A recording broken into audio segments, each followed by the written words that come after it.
Edgar नाम का एक शख्स अपनी जान बचाने के लिए पूरी ताकत से भाग रहा था। उसके पीछे पूरी पुलिस फोर्स लगी हुई थी और कुछ ही पलों में वह एक ऊंची इमारत की छत पर पहुंच जाता है। चारों तरफ नजर दौड़ाने के बाद उसकी नजर एक पिलर पर बने अजीब से क्रॉस के निशान पर पड़ती है। जैसे ही वह उसके पास पहुंचता है, वहां उसे एक डिटोनेटर मिलता है। उसी समय पुलिस भी छत पर पहुंच जाती है और उसे डिटोनेटर नीचे रखने के लिए कहती है, लेकिन एडगर बार बार सिर्फ एक ही बात दोहराता रहता है कि समय बहुत कम है और उसे कोई नहीं रोक सकता। वह जिद करने लगता है कि तुरंत डिटेक्टिव हेलोरन को बुलाया जाए, क्योंकि अगर अगले 15 मिनट में हेलोरन वहां नहीं पहुंचा तो 5 लोगों की मौत उसकी वजह से हो जाएगी। कुछ देर बाद हेलोरन अपनी टीम के साथ वहां पहुंच जाता है। उसे देखकर साफ पता चलता है कि वह एडगर को पहले से जानता है। हेलोरन उसे समझाने की कोशिश करता है, लेकिन एडगर डिटोनेटर छोड़ने से साफ इनकार कर देता है। उसका कहना था कि खेल शुरू हो चुका है और अब फैसला होगा कि कौन जिएगा और कौन मरेगा। हेलोरन को यह सब किसी पागल इंसान की बकवास लगती है। वह एडगर पर बंदूक तान देता है और आखिरी बार चेतावनी देता है, लेकिन अगले ही पल एडगर कहता है कि अगर वह मरेगा तो अकेला नहीं मरेगा। इतना कहते ही वह डिटोनेटर का बटन दबा देता है। पुलिस अधिकारी तुरंत फायरिंग कर देते हैं। गोलियां उसके हाथ को चीर देती हैं, लेकिन एक गोली सीधे उसके सीने के पास भी लग जाती है। हेलोरन गुस्से से भर उठता है, क्योंकि उसे लगता है कि अब सारे जवाब हमेशा के लिए खत्म हो गए हैं। लेकिन उसे बिल्कुल अंदाजा नहीं होता कि डिटोनेटर का बटन दबते ही शहर के किसी और हिस्से में मौत का खेल शुरू हो चुका है। एक अंधेरे कमरे में 5 लोग बेहोश पड़े होते हैं। उनके गलों में लोहे की जंजीरें बंधी होती हैं और सिर पर ऐसे खतरनाक हेलमेट लगाए गए होते हैं जिन्हें निकालना लगभग नामुमकिन था। उनके सामने दीवार पर विशाल घूमते हुए ब्लेड लगे होते हैं जो किसी को भी कुछ सेकंड में टुकड़ों में बदल सकते थे। हर कोई घबराकर चीखने लगता है, क्योंकि किसी को समझ नहीं आता कि वे वहां कैसे पहुंचे। तभी कमरे में एक ठंडी और डरावनी आवाज गूंजती है।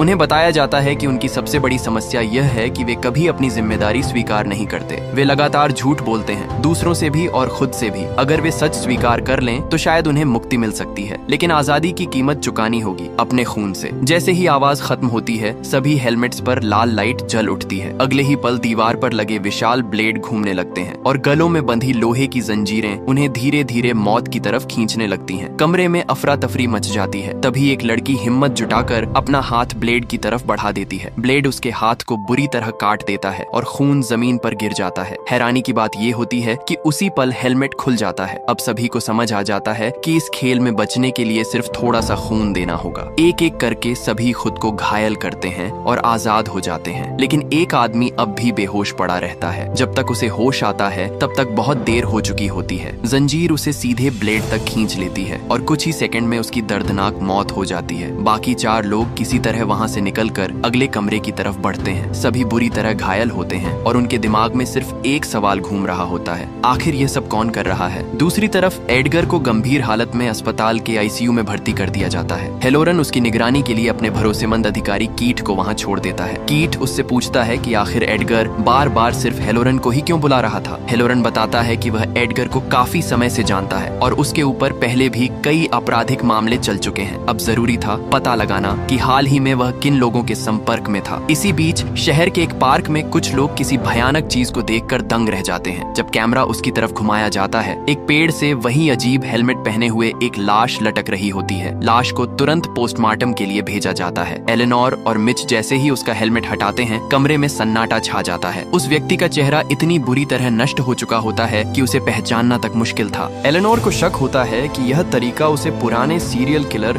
जॉन क्रेमर की याद दिला रहा है, लेकिन हेलोरन तुरंत उसे रोक देता है। उसकी नजर में यह नाम लेना भी बेकार था, क्योंकि जॉन क्रेमर को मरे हुए पूरे 10 साल हो चुके थे। तभी मिच को लाश के अंदर एक छोटी सी चिप मिलती है। जब वे उसे निकाल कर देखते हैं तो उस पर लिखा होता है, अभी 4 खिलाड़ी बाकी हैं। ये पढ़ते ही सभी के चेहरे का रंग उड़ जाता है। चिप को कंप्यूटर में लगाया जाता है और उसके अंदर से एक रिकॉर्डिंग चलने लगती है। रिकॉर्डिंग में वही खौफनाक संदेश सुनाई देता है कि खेल एक बार फिर शुरू हो चुका है। लेकिन सबसे डरावनी बात यह थी कि यह किसी आम इंसान की आवाज नहीं थी। यह आवाज जॉन क्रेमर की थी, उस आदमी की जो 10 साल पहले मर चुका था। अब यह मामला सिर्फ एक हत्या नहीं रह गया था। ऐसा लग रहा था जैसे अतीत खुद कब्र से निकलकर वापस लौट आया हो। उधर मौत के खेल में फंसे 4 लोग अपने जख्मों को संभालने की कोशिश कर रहे थे। टेरी का काफी खून बह चुका था और बाकी लोग उसकी मदद कर रहे थे, लेकिन किसी को समझ नहीं आ रहा था कि आखिर उनके साथ ये सब क्यों हो रहा है। तभी अंधेरे में उन्हें एक गुड़िया दिखाई देती है। वह धीरे धीरे उनकी तरफ बढ़ती है। उसके गले में एक संदेश लटका होता है, कन्फेस, अपना गुनाह कबूल करो।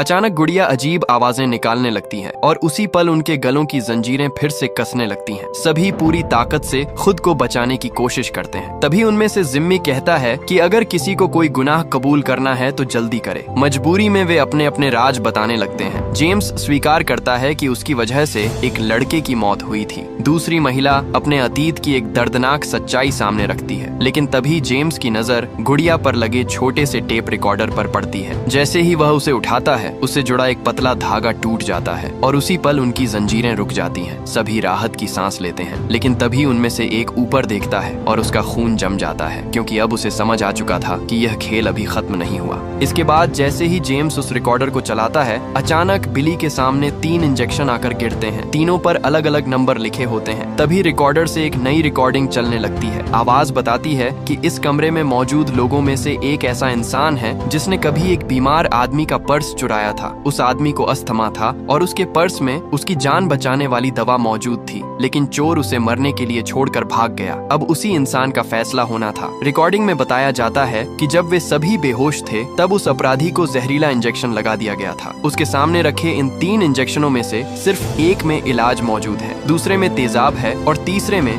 वही जहर। अब उसे अपनी किस्मत खुद चुननी होगी। यह सुनते ही सभी लोग घबराकर अपने शरीर पर जहरीले इंजेक्शन के निशान तलाशने लगते हैं, लेकिन तभी उनकी नजर टेरी पर जाती है, जो बाकी लोगों की तरह परेशान नहीं दिखाई दे रही थी। जिम्मी तुरंत तीनों इंजेक्शन उसके सामने रख देता है। उसका कहना था कि अगर टेरी सही इंजेक्शन चुन लेती है तो शायद वे सभी बच सकते हैं, लेकिन टेरी बुरी तरह डर चुकी थी। वह लगातार इंजेक्शन लगाने से मना करती रहती है। धीरे धीरे जिम्मी का गुस्सा बढ़ने लगता है, लेकिन टेरी अपनी बात पर अड़ी रहती है। तभी अचानक एक बार फिर उनकी गर्दनों में बंधी जंजीरें कसने लगती हैं। इस बार वे सभी हवा में उठने लगते हैं। उनका दम घुटने लगता है और मौत कुछ ही कदम दूर दिखाई देने लगती है। आखिरी क्षण में जिम्मी अपना आपा खो देता है और तीनों इंजेक्शन एक साथ टेरी को लगा देता है। अगले ही पल बाकी सभी लोगों की जंजीरें खुल जाती हैं और वे नीचे गिर पड़ते हैं, लेकिन टेरी की किस्मत खत्म हो चुकी थी। कुछ ही सेकंड में उसका शरीर तड़पने लगता है और वह दर्दनाक मौत का शिकार हो जाती है। टेरी की मौत के बाद एना जिम्मी पर भड़क उठती है। उसे लगता है कि उसने जल्दबाजी में एक इंसान की जान ले ली, लेकिन जेम्स बीच में आकर दोनों को शांत करता है। उसका कहना था कि अगर वे आपस में लड़ते रहे तो कभी इस जगह से जिंदा नहीं निकल पाएंगे। उधर दूसरी तरफ पुलिस की जांच भी तेजी से आगे बढ़ रही थी। हेलोरन को यह पुष्टि मिल जाती है कि रिकॉर्डिंग में सुनाई देने वाली आवाज सचमुच जॉन क्रेमर की ही थी, लेकिन यही बात सबसे बड़ा रहस्य बन चुकी थी, क्योंकि जॉन क्रेमर को मरे हुए पूरे 10 साल हो चुके थे। उधर मौत के खेल में बचे तीनों लोग अगले कमरे में पहुंचते हैं। जैसे ही वे अंदर आते हैं, पीछे का दरवाजा अपने आप बंद हो जाता है। सभी बुरी तरह घबरा जाते हैं। जिम्मी तुरंत वहां से निकलने की कोशिश करता है, लेकिन जेम्स उसे रोक देता है। उसे यकीन था कि अगर उन्होंने खेल के नियम तोड़े तो वे मारे जाएंगे, लेकिन जिम्मी उसकी बात नहीं सुनता। वह पास पड़े फावड़े से दरवाजे पर हमला करने लगता है और तभी कमरे का फर्श अचानक टूट जाता है। एक खतरनाक जाल सक्रिय हो जाता है। लोहे की पतली रस्सियां जिम्मी के पैर को जकड़ लेती हैं। जिम्मी दर्द से चीखने लगता है। एना और जेम्स उसकी मदद करने दौड़ते हैं। तभी उन्हें फर्श के अंदर एक हैंडल दिखाई देता है। जेम्स फावड़े से दूसरी तरफ की जमीन तोड़ता है, जहां उन्हें एक और रिकॉर्डर नजर आता है। दोनों उसे निकालने की कोशिश करते हैं, लेकिन उनकी एक छोटी सी गलती की वजह से जिम्मी के पैर पर बंधी रस्सी और ज्यादा कस जाती है। अब जिम्मी दर्द से तड़पने लगता है। काफी मेहनत के बाद जेम्स रिकॉर्डर निकालने में सफल हो जाता है। जैसे ही रिकॉर्डिंग चलाई जाती है, एक ठंडी आवाज सुनाई देती है। उन्हें याद दिलाया जाता है कि नियम तोड़ने की सजा हमेशा मिलती है। फिर बताया जाता है कि सामने लगे हैंडल को खींचते ही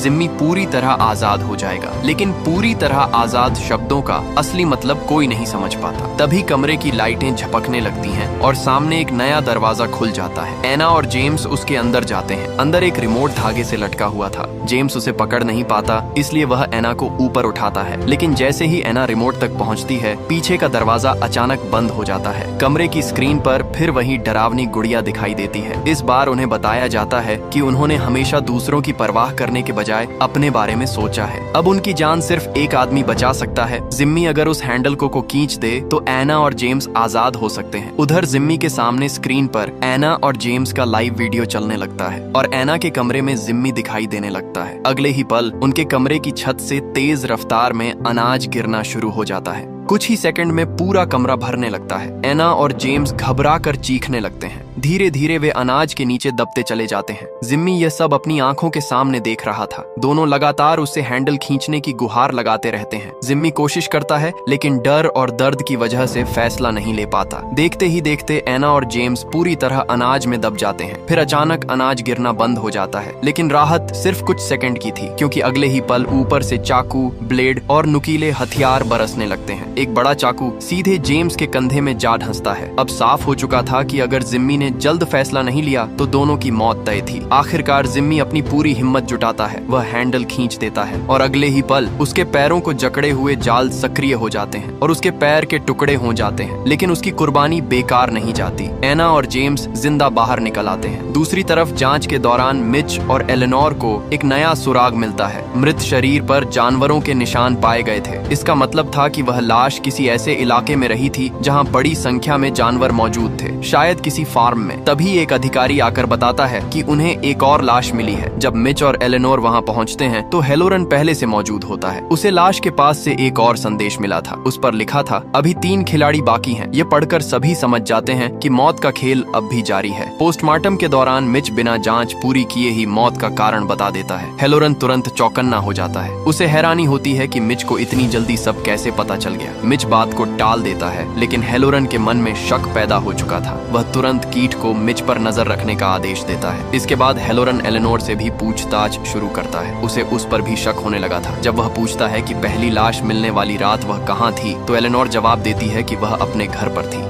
लेकिन जब हेलोरन उससे सबूत मांगता है तो उसके चेहरे का रंग उड़ जाता है। अब शक और भी गहरा हो चुका था। बाद में हेलोरन को पता चलता है कि एलेनोर डार्क वेब पर जिक्सॉ से जुड़ी खतरनाक फाइलें और वीडियो देखती रही है। उसका मानना था कि शायद वही जॉन क्रेमर के पुराने तरीकों की नकल करके यह सब कर रही है। हालांकि मिच इस बात से सहमत नहीं था। इसी बीच हेलोरन और कीट लैब पहुंचते हैं, जहां उन्हें जांच रिपोर्ट का इंतजार था। लेकिन जो रिपोर्ट उनके सामने आती है वह पूरे मामले को और भी रहस्यमय बना देती है। लाश से मिले डीएनए सैंपल का मिलान हो चुका था और वह डीएनए किसी और का नहीं बल्कि जॉन क्रेमर का था। उसी जॉन क्रेमर का जो 10 साल पहले मर चुका था। यह सच जानकर हेलोरन और कीट दोनों के चेहरे पर हैरानी साफ दिखाई देने लगती है। दूसरी तरफ मिच को अब यकीन होने लगा था कि डिटेक्टिव हेलोरन जानबूझकर उसे और एलेनोर को इस मामले में फंसाने की कोशिश कर रहा है। उसका मानना था कि हेलोरन पहले भी कई लोगों को अपने फायदे के लिए फंसा चुका है। इसी शक की वजह से मिच एलेनोर से मिलने पहुंचता है। वह उससे पूछता है कि पहली लाश मिलने वाली रात वह आखिर थी कहां। तब एलेनोर एक चौंकाने वाला सच बताती है। वह मान लेती है कि उसने पुलिस से झूठ बोला था। उस रात वह अपने घर पर नहीं बल्कि अपने निजी स्टूडियो में थी। मिच उसे चेतावनी देता है कि अगर पुलिस को यह बात पता चल गई तो वे उसे आसानी से इस पूरे मामले में फंसा देंगे, इसलिए अब उससे कुछ भी छिपाने का कोई फायदा नहीं था। कुछ देर बाद एलेनोर उसे एक सुनसान और वीरान इमारत में लेकर जाती है। जैसे ही वहाँ की लाइटें जलती हैं, मिच के होश उड़ जाते हैं। पूरा कमरा जॉन क्रेमर की बनाई गई खतरनाक मशीनों से भरा हुआ था। वही मशीनें जिनका इस्तेमाल करके उसने अपने शिकारों को मौत के खेल में फंसाया था। चारों तरफ ऐसे जाल लगे हुए थे जो कुछ ही सेकंड में किसी भी इंसान की जान ले सकते थे। तब एलेनोर बताती है कि वह जॉन क्रेमर की बहुत बड़ी फैन है और इन मशीनों को इकट्ठा करना उसका शौक है। मिच ये सब देखकर घबरा जाता है। उसे लगता है कि अगर पुलिस ने यह जगह देख ली तो एलेनोर सीधे मेन संदिग्ध बन जाएगी। लेकिन उन्हें यह नहीं पता था कि कोई और भी उनका पीछा करते हुए वहां तक पहुंच चुका है। वह था कीट। वह छिपकर दोनों की तस्वीरें खींच लेता है और तुरंत वहां से निकल जाता है। उधर मौत के खेल में जिम्मी बेहोश पड़ा हुआ था। एना उसकी सांसें जांचती है और राहत की बात यह थी कि वह अभी भी जिंदा था। तभी जेम्स को एक और रिकॉर्डर दिखाई देता है। इस बार उस पर सिर्फ उसका नाम लिखा हुआ था। जैसे ही वह रिकॉर्डिंग चलाता है, अचानक उसके जाल सक्रिय हो जाता है और वह हवा में लटक जाता है। फिर वही खौफनाक आवाज सुनाई देती है। उसे याद दिलाया जाता है कि उसने सिर्फ एक खराब मोटरसाइकिल नहीं बेची थी, उसने जानबूझकर उसके ब्रेक की खराबी छिपाई थी। उसी धोखे की वजह से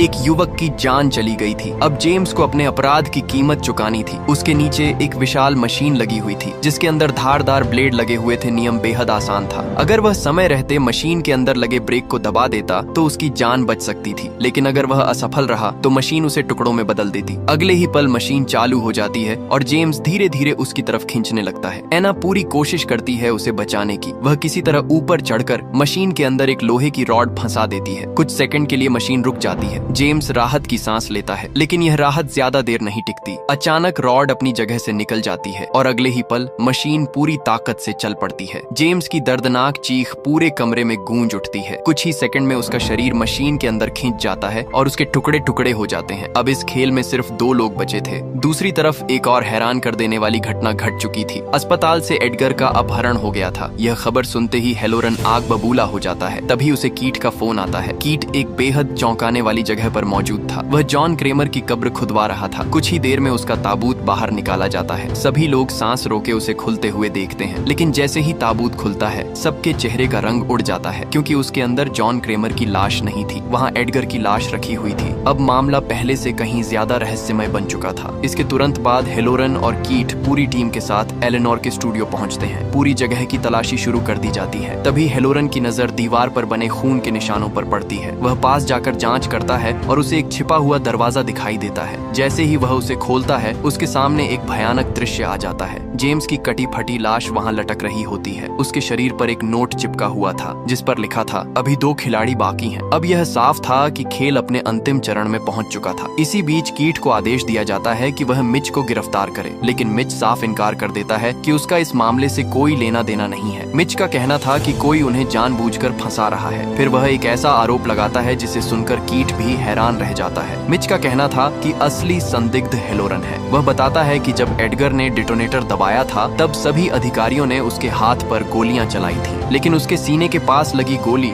सिर्फ हेलोरन की बंदूक से आई हो सकती थी। मिच को यकीन था कि हेलोरन नहीं चाहता था कि एडगर जिंदा बचे। शुरुआत में कीट को यह बात अजीब लगती है, लेकिन हेलोरन के भ्रष्टाचार से जुड़े पुराने मामलों को याद करके उसका शक बढ़ने लगता है। दोनों तुरंत एडगर की लाश की दोबारा जांच करते हैं। जब गोली का मिलान किया जाता है तो सच्चाई सामने आ जाती है। एडगर के सीने में लगी गोली सचमुच हेलोरन की सर्विस गन से चलाई गई थी। अब कीट का शक यकीन में बदल चुका था। उधर मिच घर पहुंचकर एलेनोर को फोन करने की कोशिश करता है, लेकिन जैसे ही वह पीछे मुड़ता है एलेनोर उसके सामने खड़ी दिखाई देती है। वह बुरी तरह घबराई हुई थी। उसका कहना था कि उसे बिल्कुल नहीं पता कि जेम्स की लाश उसके स्टूडियो तक कैसे पहुंची। मिच उसे बताता है कि अब पुलिस का शक धीरे धीरे हेलोरन की तरफ बढ़ रहा है, लेकिन एलेनोर के पास इससे भी बड़ी खबर थी। उसने आखिरकार वह फार्म ढूंढ लिया था जहां यह पूरा मौत का खेल खेला जा रहा था। मिच तुरंत पुलिस को सूचना देने की बात करता है, लेकिन एलेनोर साफ मना कर देती है। जॉन क्रेमर के प्रति उसकी दीवानगी अब भी खत्म नहीं हुई थी। वह अपनी आंखों से इस पूरे खेल का अंत देखना चाहती थी। मिच को यह सब पागलपन लगता है। उसका कहना था कि वे बिना तैयारी के किसी खतरनाक हत्यारे का सामना नहीं कर सकते। तभी एलेनोर अपनी जैकेट के अंदर से एक पिस्तौल निकालती है। उसकी आंखों में डर कम और जुनून ज्यादा दिखाई दे रहा था। अब वे दोनों सच जानने के लिए उस रहस्यमयी फार्म की तरफ निकल पड़ते हैं। दूसरी तरफ एना किसी भी तरह उस डरावनी जगह से बाहर निकलने की कोशिश कर रही थी। वह फावड़े की मदद से दरवाजा तोड़ने में कामयाब हो जाती है, लेकिन जैसे ही वह बाहर निकलने की कोशिश करती है तभी उसके सामने एक नकाबपोश आदमी आ जाता है। इससे पहले कि एना कुछ समझ पाती, वह आदमी उसे बेहोश कर देता है। जब एना की आंख खुलती है तो वह खुद को एक नई जगह पर पाती है। उसके पैरों में भारी लोहे की जंजीरें बंधी हुई थीं। उसके सामने जिम्मी भी मौजूद था, लेकिन दोनों के होश तब उड़ जाते हैं जब वे उस नकाबपोश आदमी का चेहरा देखते हैं। वह कोई और नहीं बल्कि जॉन क्रेमर था, जिस आदमी को पूरी दुनिया 10 साल पहले मरा हुआ मान चुकी थी। जॉन उन्हें बताता है कि उनका आखिरी खेल अभी बाकी है। फिर वह जिम्मी की तरफ देखता है और कहता है कि उसने अभी तक अपना असली गुनाह स्वीकार नहीं किया। धीरे धीरे जिम्मी टूट जाता है और सच कबूल कर लेता है। वह मानता है कि उसके दोस्तों की मौत के लिए वही जिम्मेदार था। उसने अदालत में झूठी गवाही देकर खुद को बचा लिया था और दूसरों को सजा भुगतने के लिए छोड़ दिया था। इसके बाद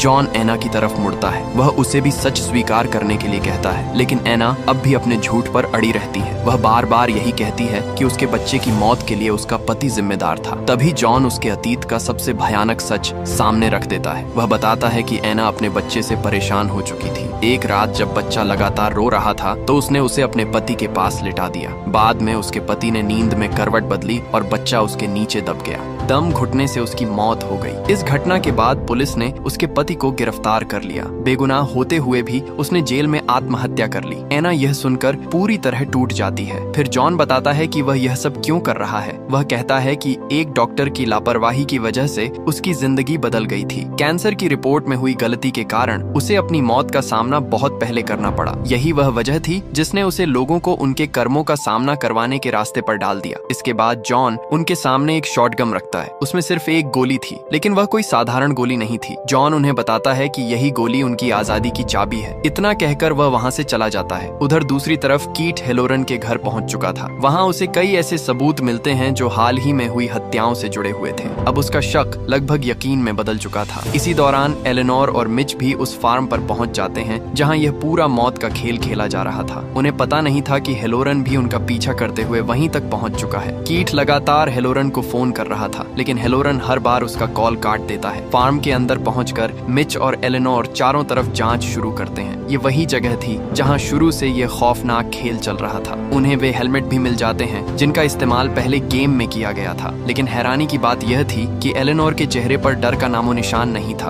उसे देखकर मिच के मन में भी शक पैदा होने लगता है। वह कुल्हाड़ी उठाकर उसकी तरफ कर देता है। उसे लगने लगता है कि शायद एलेनोर ही जॉन क्रेमर की नकल करके यह सब कर रही है, लेकिन एलेनोर साफ इनकार कर देती है। वह कहती है कि वह सिर्फ जॉन की फैन है, हत्यारी नहीं। तभी अचानक से हेलोरन वहां पहुंच चुका था। उसके हाथ में बंदूक थी और निशाना सीधे मिच पर लगा हुआ था। एलेनोर तुरंत आरोप लगाती है कि असली मास्टरमाइंड हेलोरन है, लेकिन हेलोरन लगातार दोनों को हथियार नीचे रखने के लिए कहता रहता है। आखिरकार दोनों अपने हथियार नीचे रख देते हैं, लेकिन मिच अचानक मौका देखकर हेलोरन पर हमला कर देता है। इसी अफरा तफरी का फायदा उठाकर एलेनोर वहां से भाग निकलती है। हेलोरन मिच को बेहोश कर देता है और एलेनोर के पीछे दौड़ पड़ता है। एलेनोर पूरी ताकत से भाग रही थी, लेकिन कुछ ही देर बाद हेलोरन को कोई पीछे से इंजेक्शन लगा देता है। कुछ सेकंड में हेलोरन भी बेहोश होकर जमीन पर गिर जाता है। उधर एना अब फैसला कर चुकी थी। उसे लगता था कि इस खेल से निकलने का एकमात्र रास्ता जिम्मी को मारना है। जिम्मी उसे बार बार रोकने की कोशिश करता है, लेकिन एना अब किसी की सुनने की हालत में नहीं थी। वह बंदूक उठाकर सीधे जिम्मी पर तान देती है। अगले ही पल ट्रिगर दब जाता है, लेकिन जो होता है वह किसी ने नहीं सोचा था। गोली जिम्मी को नहीं लगती, बल्कि एना खुद मारी जाती है। दरअसल उस गोली के अंदर पहले से एक चाबी छिपी हुई थी। अगर दोनों खेल के असली नियम समझ जाते तो शायद दोनों की जान बच सकती थी। अब एना मर चुकी थी और जिम्मी हमेशा के लिए उस जगह फंस गया था। दूसरी तरफ मिच की आंख खुलती है। वह खुद को एक और घातक जाल में फंसा हुआ पाता है। उसके सामने हेलोरन भी मौजूद था। दोनों के गलों में एक खतरनाक मशीन लगी हुई थी। उस मशीन में लगे लेजर कुछ ही सेकंड में मांस और हड्डियों को काट सकते थे। अब दोनों को समझ आ चुका था कि उनमें से कोई भी असली कातिल नहीं था। तभी स्पीकर से एक आवाज गूंजती है। उन्हें बताया जाता है कि वे इस खेल के आखिरी 2 खिलाड़ी हैं। जिंदा रहने का सिर्फ एक ही तरीका है, अपने गुनाह कबूल करना। उन्हें अगले 60 सेकंड के अंदर फैसला करना था कि पहले कौन स्वीकारोक्ति करेगा। इसके लिए सामने लगा बटन दबाना जरूरी था। हेलोरन आगे आने का नाटक करता है, लेकिन आखिरी क्षण में वह चालाकी से मिच वाला बटन दबा देता है। अगले ही पल मिच के गले में लगा उपकरण सक्रिय हो जाता है। मजबूर होकर मिच अपना गुनाह स्वीकार करता है। वह मानता है कि सालों पहले उसी की लापरवाही की वजह से जॉन क्रेमर की मेडिकल रिपोर्ट बदल गई थी। वह माफी मांगता है, लेकिन तभी लेजर चालू हो जाते हैं। कुछ ही सेकंड में मिच की दर्दनाक मौत हो जाती है। हेलोरन राहत की सांस लेता है। उसे लगता है कि वह जीत चुका है, लेकिन तभी उसके गले में लगा उपकरण भी सक्रिय हो जाता है। अब उसकी बारी थी। हेलोरन एक एक करके अपने सारे अपराध कबूल करने लगता है। उसने सबूतों से छेड़छाड़ की थी, रिश्वत ली थी, बेगुनाह लोगों को जेल भेजा था और कई अपराधियों को बचाया था। अचानक उसका उपकरण बंद हो जाता है। हेलोरन को लगता है कि वह बच गया, लेकिन तभी कहानी का सबसे बड़ा ट्विस्ट सामने आता है। उसके सामने मरा पड़ा मिच अचानक उठकर खड़ा हो जाता है। हेलोरन के पैरों तले जमीन खिसक जाती है। दरअसल यह सब पहले से मिच की योजना का हिस्सा था। उसने अपनी मौत का नाटक किया था और हेलोरन की पूरी कन्फेस रिकॉर्ड कर ली थी। अब हेलोरन अपने ही जुर्मों के जाल में फंस चुका था। इसके बाद मिच पूरा सच बताता है। 10 साल पहले जॉन क्रेमर के एक खेल में वह खुद भी शामिल था। उसकी गलती सिर्फ लापरवाही थी, इसलिए जॉन ने उसे दूसरा मौका दिया था। उस दिन के बाद मिच की जिंदगी हमेशा के लिए बदल गई, लेकिन सालों बाद उसकी पत्नी की हत्या हो गई और उस हत्या का जिम्मेदार एडगर था। वही एडगर जो हेलोरन का मुखबिर बनकर खुलेआम घूम रहा था। हेलोरन ने उसे बचाया था और यही वह बात थी जिसने मिच को बदले की राह पर ला खड़ा किया। मिच ने जॉन के पुराने खेल को दोबारा बनाया, लेकिन इस बार उसने 5 नहीं बल्कि 6 खिलाड़ियों को चुना। वह जानना चाहता था कि क्या वह भी जॉन क्रेमर की तरह लोगों को उनके अपराधों का सामना करवा सकता है। अब हेलोरन के पास कोई बहाना नहीं बचा था। वह मिच से अपनी जान की भीख मांगने लगता है, लेकिन मिच उससे सिर्फ एक सवाल पूछता है, क्या वह उसकी पत्नी को वापस ला सकता है? हेलोरन के पास कोई जवाब नहीं होता। अगले ही पल मिच लेजर सिस्टम सक्रिय कर देता है। हेलोरन दर्द से चीख उठता है। कुछ ही सेकंड में उसका अंत हो जाता है और इसी के साथ जिगसॉ का यह खौफनाक खेल हमेशा के लिए खत्म हो जाता है।